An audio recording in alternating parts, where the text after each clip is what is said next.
हमारे चैनल को सब्सक्राइब करें और बेल आइकन दबाएं। आरती, राघव और कार्तिक, ये 3 बच्चे तेलंगाना के चितनूल से लापता हुए थे, जिसमें से कार्तिक को तो पुलिस ने ढूंढ निकाला था, लेकिन आरती और राघव अब भी लापता थे। सबके मुंह से सच निकलना चाहिए, वरना चीखें निकलेंगी, वो भी खून के साथ। बोलो, कहां हैं वो बच्चे जो तुम लोगों ने चुराए थे?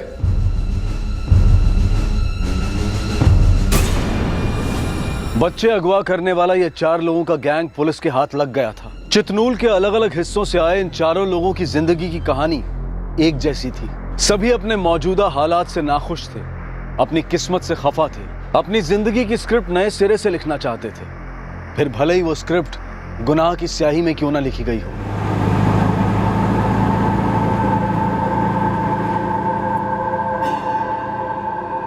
नागबल्ली ऑटो रिक्शा चलाता था। कपड़े दो, बर्तन लो।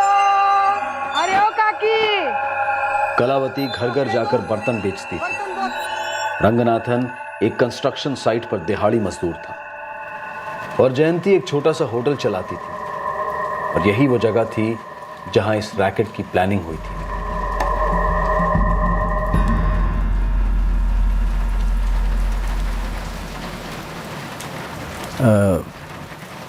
आज पैसे नहीं है, कल दे दूंगा जयंती। कल किसका आया है जो तेरा आएगा?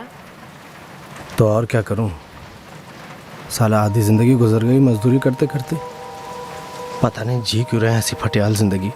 मेरा भी वही हाल है। अभी आगे तो जिंदगी और मुश्किल होने वाली है। 2 बीमारियां जो लग चुकी हैं, गरीबी और बुढ़ापा, और ये बीमारियों का बस एक ही इलाज है, पैसा। और वो है नहीं हमारे पास। अच्छा सुन, तो इतने सालों से ये होटल चला रही है, तुझे कोई शॉर्टकट नहीं मिला जिससे हम माल कमा सकें? वो पता होता तो यहाँ बैठती मैं चिल्लर गिनते। हाँ, 20 साल हो गए मुझे यहाँ पड़े पड़े। सारा शहर बदल गया, मेरी किस्मत वहीं की वहीं। कल देता हूँ पैसे। ऐसे कब तक चलेगा रंगनाथन? पूरा दिन ये 3 पहिया गाड़ी घुमाओ, तब जाके 2 वक्त की रोटी नसीब होती है। ये रोटी कमाने के चक्कर में सारी जिंदगी चकरा रही। देखना है ऐसे ही सड़ के मर जाएंगे एक दिन हम लोग। गरीब के सपने कभी पूरे नहीं होते बल्ले। समझ नहीं आता साला आदमी गरीबी क्यों पैदा होता है। अबे अपनी क्या गलती है कि हम किसी गरीब के घर पैदा हुए? बंजारा हिल में किसी सेठ के घर पैदा होते, क्या ठाठ से रहते। साहब, हम तो अपनी किस्मत को कोस रहे थे, क्या हम में से किसी के पास पैसे नहीं थे। फिर मुझे पता चला कि एक अमीर सेठ भी अपनी किस्मत को कोस रहा है। क्या रंगनाथन हमेशा अपनी किस्मत को लेकर रोता रहता है? तुझे पता है मेरा सेठ भी बहुत दुखी है। मालूम क्यों? पैसा बहुत है लेकिन बच्चा नहीं। अकेला है, बीबी भी मर गई, इसलिए कोई अनाथ आश्रम वाले बच्चा गोद देने को राजी नहीं है। बेचारा बहुत दुखी है। अपने सेठ का दुखड़ा मुझे क्यों सुना रहा है? अरे इसलिए कि ऐसी कोई फैमिली तेरे को दिखे तो ध्यान में रख। कैसी फैमिली? ऐसी फैमिली जो अपने बच्चे को गोद दे सके। रंगनाथन, ऐसी बहुत सारी फैमिली है जो बच्चा पैदा करते लेकिन पाल नहीं सकते। मेरा सेठ उनको पैसा देगा। सोच, उनको पैसा मिल जाएगा और बच्चे को एक अच्छी जिंदगी जो तुझे आज तक नहीं मिली। बच्चा बड़ा होकर कम से कम अपनी किस्मत पर रोएगा तो नहीं तेरी तरह। अरे पर ऐसे कौन से माँ बाप होंगे जो अपना बच्चा बेचेंगे? और अगर मिल भी गए तो उसमें हमारा क्या फायदा? पैसे तो उनके माँ बाप को मिलेंगे। अरे पैसे हमें मिलेंगे क्योंकि बच्चा हम बेचेंगे चुरा कर। क्या? अरे जरा सोचो, कितने गरीब लोग रहते हैं इन झोपड़ियों में, खुद तो मर मर के जीते हैं, तो क्या जिंदगी देंगे अपने बच्चों को? इनके बच्चे भी एक दिन हमारी तरह घुट घुट के मर जाएंगे। इन बच्चों को अगर हम अच्छी जिंदगी दे सकें तो क्या बुराई है इसमें जयंती? इससे हमारी जिंदगी भी सुधर जाएगी। सही है, इसमें हम सभी का फायदा है। हाँ। फिर जयंती ने कलावती को साथ ले लिया।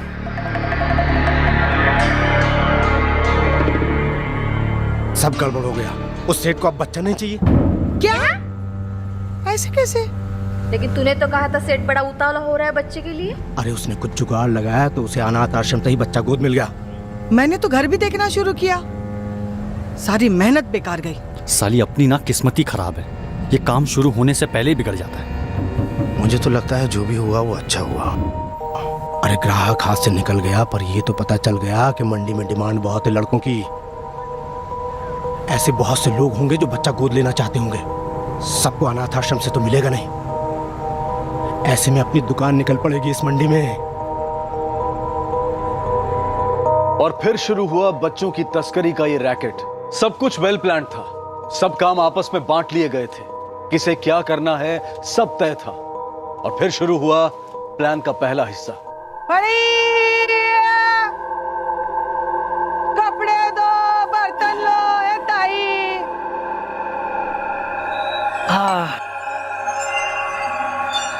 भाभी, बच्चे दिखाई नहीं दे रहे। बेटी तो स्कूल गई है। अच्छा अच्छा, ये दो टी शर्ट ले लो और तो? ये वाले बर्तन ले लो। क्या भाभी, दो। कलावती का काम था घर घर घूमना और ऐसे लोगों को ढूंढना जो बेऔलाद थे और जो बच्चा गोद लेना चाहते थे। पोटेंशियल बायर से बात करके उन्हें बच्चा खरीदने को राजी करने का काम भी कलावती का ही था।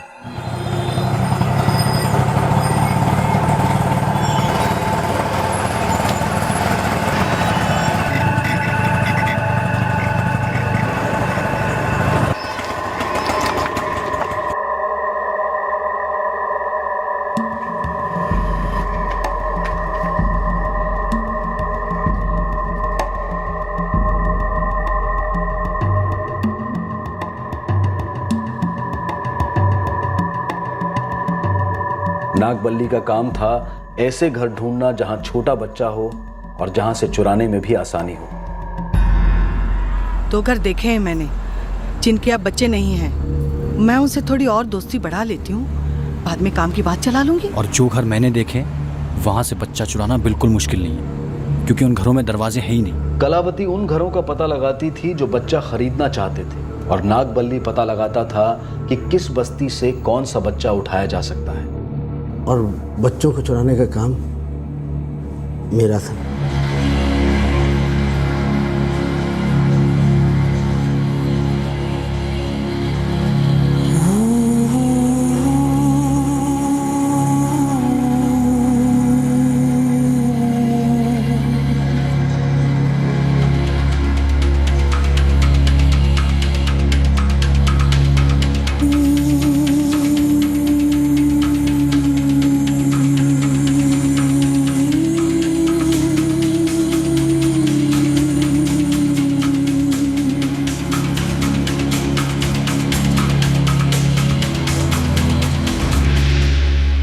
तो बच्चे चुराए जाने के बाद तुम्हारे हवाले किए जाते थे? जी साहब, जब तक बच्चे बेचे नहीं जाते तब तक मेरी निगरानी में रहते थे। ये दोनों बच्चे का इस वक्त?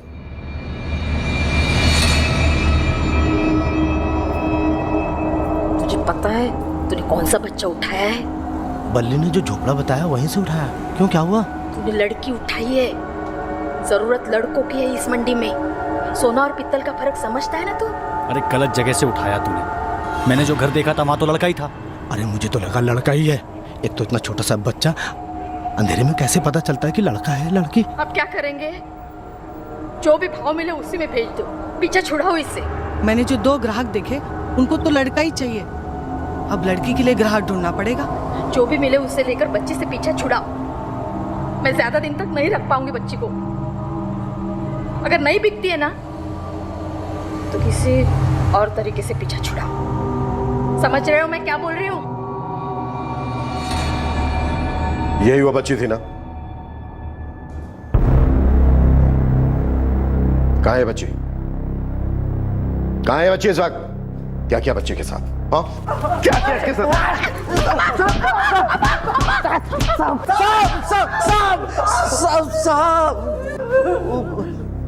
कुछ गलत नहीं किया साहब, कुछ गलत नहीं किया।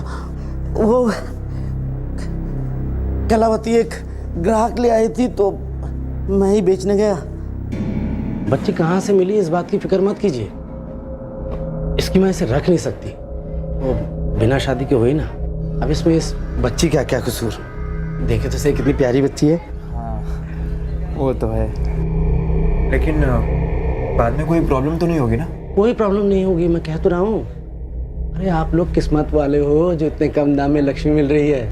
कितना देना होगा? 8,000 में बेचा बच्ची को। उन्हें लड़का लड़की से कोई मतलब नहीं था, उन्हें तो बस बच्चा चाहिए था। और ये बच्चा? इस बच्चे को यहीं पास में एक आदमी को बेच दिया। कलावती ने तो 15,000 रुपये बताए थे। हम क्या कर सकते हैं, डिमांड ज़्यादा और सप्लाई कम, तो भाव तो बढ़ेगा ही ना। अब बच्चे के माँ बाप 25,000 मांग रहे तो हम क्या करें? दरअसल हैं भी बहुत गरीब वो लोग। इसकी माँ बहुत बीमार है, इलाज के लिए पैसे नहीं है, इसीलिए बेच रहे हैं इसे। एक बात कहूँ, इतने कम भाव में इतना प्यारा बच्चा नहीं मिलेगा। मेरी बात मानो, मूल भाव के चक्कर में मत पड़ो। मुझे तो यही बच्चा चाहिए। ठीक है, आता हूँ मैं।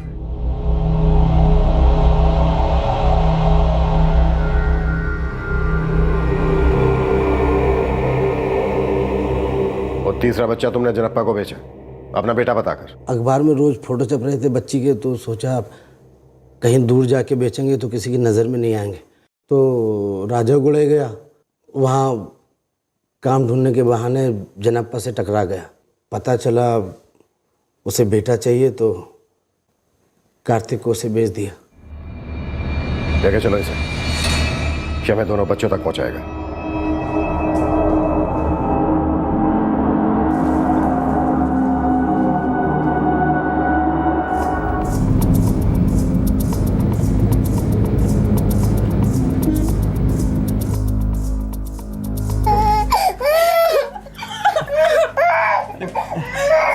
सर, हमें बताया गया था कि बच्चे की माँ ने उसे छोड़ दिया है। हमारा यकीन कीजिए, हमें सचमुच पता नहीं था कि बच्चा चुराया हुआ है। ये भी पता नहीं था कि बच्चा खरीदना जुर्म है। स्टेट के सभी अखबारों में हफ्ते भर से इस बच्चे की फोटो छप रही है, देखी होगी। लेकिन जान के अनजान बंदे थे। शर्म आनी चाहिए आप लोगों को।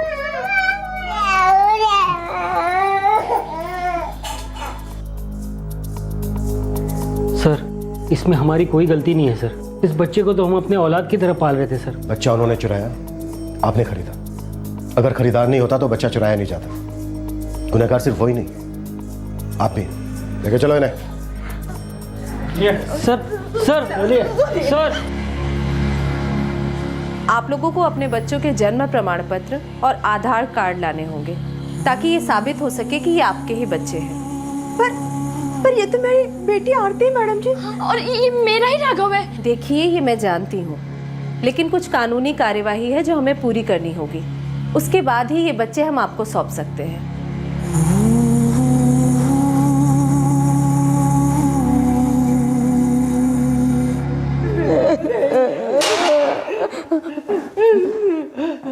सर, इन्होंने कबूल किया है। इन्होंने और भी 2 बच्चे चुराए थे, दोनों लड़के थे।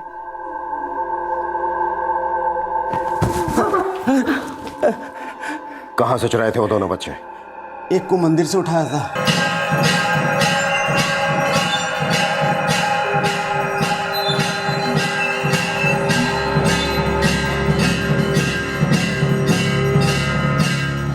बच्चा अकेला था, मैंने उठाया और मैं चुपके से वहां से निकल गया। मुझे उसके माँ बाप के बारे में कुछ नहीं मालूम। और दूसरा बच्चा? बस स्टॉप पे देखा था।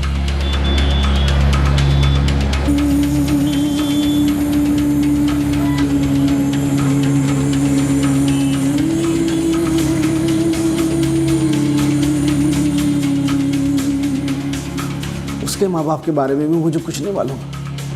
शायद वो यहाँ के रहने वाले नहीं थे, बाहर से आए होंगे। कहाँ बेचा उन दोनों बच्चों को? एक को पनौर के एक परिवार को 50,000 में और 20,000 में दूसरे को सेरापट्टी में। ये दोनों बच्चे कब चुराए थे? सारे बच्चे जुलाई में चुराए थे। उन तीनों के बाद इन दोनों को चुराया। चल लेके चल हमें जहाँ इन दोनों बच्चों को बेचा है।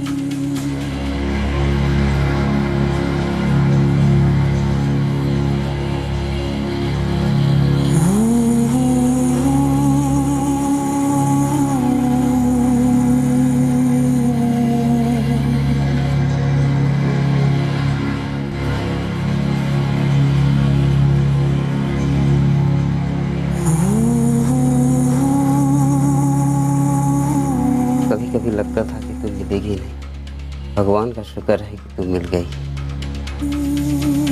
तेरे बगैर कैसे जी पाते हैं? अगर तू नहीं मिला होता तो। चुप बोलिए, कैसी बात कर रहे हैं? मिल गया है ना अब हमारा बच्चा, सब ठीक हो जाएगा।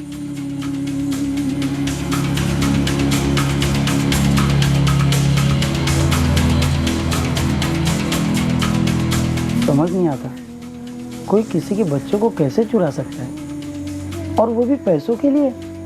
कोई ये कैसे सोच सकता है कि हम अपने बच्चे को अच्छी परवरिश नहीं दे सकते?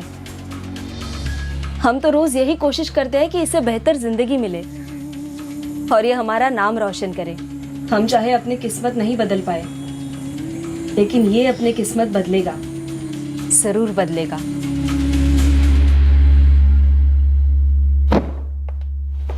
सर, पिछले 4 दिनों से चेकिंग चल रही है। स्टेट के सभी पुलिस स्टेशन की मिसिंग रिपोर्ट्स को स्कैन भी किया है, पर उन 2 बच्चों से मैच करती कोई भी मिसिंग रिपोर्ट फाइल नहीं हुई है। हमने दोनों बच्चों के पेरेंट्स को ढूंढने की कोशिश की, पर कुछ पता नहीं चला। लेकिन हमारी तलाश अभी भी जारी है। कमाल है, कोई मिसिंग कंप्लेन भी कहीं भी फाइल नहीं हुई। Yes sir. सर, एक बच्चा मंदिर से और दूसरा बच्चा चितनूल बस स्टैंड से चुराया गया। हमने वहां भी पूछताछ की, लेकिन कुछ पता नहीं चला। सर, जब तक उन बच्चों के माँ बाप नहीं मिल जाते, उन बच्चों को चाइल्ड केयर कमेटी की देखरेख में रखना ही बेहतर होगा। और अगर उसके बाद भी उनके माँ बाप का पता नहीं चलता तो उन्हें बाल आश्रम भेज देंगे, जहाँ उनकी देखभाल अच्छे से हो सके, या लीगली उन्हें कोई अडॉप्ट कर सके। हाँ, लास्ट ऑप्शन तो वही है।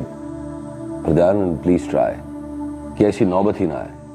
हो सकता है कि गरीब अनपढ़ परिवार के बच्चे हों और परिवार वाले अपनी किस्मत को कोस कर बैठ गए हों। उन्हें सूझा भी ना हो कि ऐसे हालात में पुलिस में कंप्लेंट करनी चाहिए।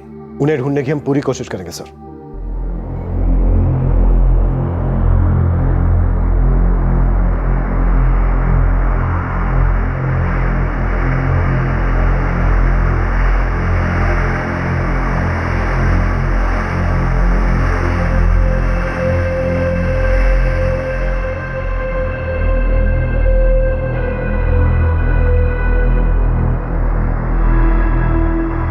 चितनूल क्राइम ब्रांच ने बच्चों को चुराने वाले गिरोह को पकड़ लिया। यह गिरोह बच्चों को उन शादीशुदा जोड़ों को बेचता था जिन्हें बच्चे नहीं होते थे। इस गिरोह में 4 लोग शामिल थे: एस रंगनाथन, नागबल्ली, आर जयंती और वी कलावती। चुराए गए तीनों बच्चों को उनके माँ बाप के हवाले कर दिया गया है। पुलिस को इनके अलावा और 2 बच्चे भी मिले हैं जिनको इसी गिरोह ने अगवा किया था, लेकिन अब तक उन 2 बच्चों के माँ बाप का पता नहीं चल पाया। चलो, अच्छा हुआ, शक होते ही फौरन पुलिस को फोन किया। बच्चे अपने माँ बाप को मिल गए। सही किया जी आपने। भगवान करे उन 2 बच्चों के माँ बाप भी जल्द मिल जाए।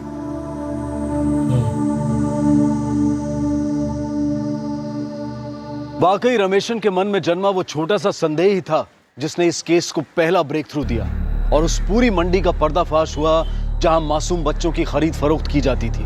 रमेशन के लिए फैसला आसान नहीं था, क्योंकि वो अपने दोस्त पर शक कर रहा था। लेकिन उस क्रूशियल घड़ी में रमेशन ने जो फैसला लिया, उसकी बदौलत 3 गुमशुदा बच्चे अपने माँ बाप अपने घर वापस लौट पाए, और 2 बेचे जा चुके बच्चे भी बरामद किए गए। रंगनाथन, नागबल्ली, जयंती और कलावती पर अपहरण के लिए आईपीसी की धारा 363, किसी व्यक्ति के साथ गुलाम की तरह पेश आने के लिए धारा 370 और एक ही मंशा से आपराधिक कार्य करने के लिए धारा 34 लगाई गई है। जनप्पा और बाकी के जोड़े जिन्होंने पैसे देकर गैर कानूनी तरीके से बच्चों को खरीदा था, उन्हें आईपीसी की धारा 370 के तहत किसी व्यक्ति को बतौर गुलाम खरीदने के लिए गिरफ्तार किया गया है। चुराकर बेचे गए सभी बच्चे महज 1 या 2 साल के थे। अगर इस केस को सॉल्व होने में और वक्त लगता तो शायद उन बच्चों तक पहुंचना, यहाँ तक कि उन्हें पहचानना काफी मुश्किल हो जाता, क्योंकि इस उम्र में बच्चे काफी तेजी से बढ़ते हैं और उनके चेहरे में भी काफी बदलाव आते हैं। रंगनाथन, नागबल्ली, जयंती और कलावती, इन 4 का कोई पुलिस रिकॉर्ड भी नहीं था, और इस वजह से उन तक पहुंचना और मुश्किल हो जाता। एक आम आदमी की पहल ने, उसके द्वारा उठाए गए सतर्क कदम ने इस रुके हुए केस को एक नई दिशा दी। क्राइम पेट्रोल सतर्क, रमेशन के जिम्मेदार और सतर्क रवैये की सराहना करता है। अब मैं अनूप सोनी आपसे विदा लेता हूं। फिर मुलाकात होगी अगले एपिसोड में एक और चौंका देने वाले केस के साथ। तब तक सुरक्षित रहें और सतर्क रहकर एक अच्छे नागरिक का फर्ज अदा करें, और देखते रहें क्राइम पेट्रोल सतर्क। सबक एक को सीख हम सबको। जय Hind. For more updates, subscribe to our channel, Click the show links and enjoy watching the videos.